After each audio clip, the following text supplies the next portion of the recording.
Dr. Nancy Snow is a professor of public diplomacy at the Kyoto University of Foreign Studies in Japan, and she joins me now live from Tokyo. Dr. Snow, thanks very much for speaking to ABC News. You've been watching this visit by President Trump to the Asian region and, of course, has now arrived in Vietnam and made it very clear that he was not going to let the United States, in his word, be taken advantage of anymore. Right.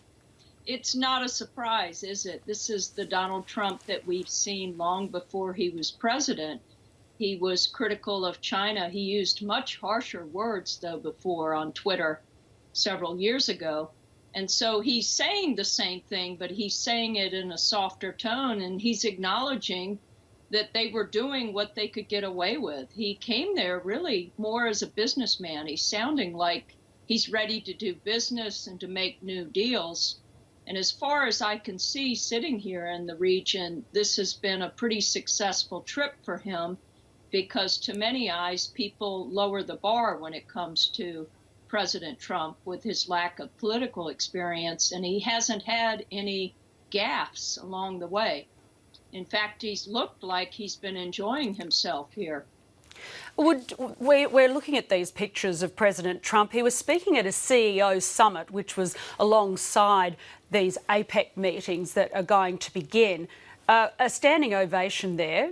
Is the audience being polite, do you believe, or do you think they really do relate to what he is saying and taking in this aspect where he's critical but also says, well, I don't blame you for taking advantage of us, but it's now going to stop? Part of it is politeness, but I think, too, there's a recognition that the United States, like it or not, still remains the sole economic, cultural, military superpower. That may change. You can even listen to him talk about the Indo-Pacific, sort of a new way of relating to the region. And I think for a place like Vietnam in particular, this is a very big visit to have the head of state of the United States. This doesn't happen very often. And he's been receiving some lengthy applause in South Korea. It started. He had a very successful trip in Japan. I think it surprised a lot of people because he is so direct and he says what's on his mind. He doesn't really censor his remarks, but his tone is much more softened. And I think what was particularly impressive to him was being received so well in China. They really rolled out the reddest of red carpets for Donald Trump. And it appears that there is more of an opportunity for less confrontation and more working together, which I think can make a lot of us feel better. North Korea wasn't the only topic.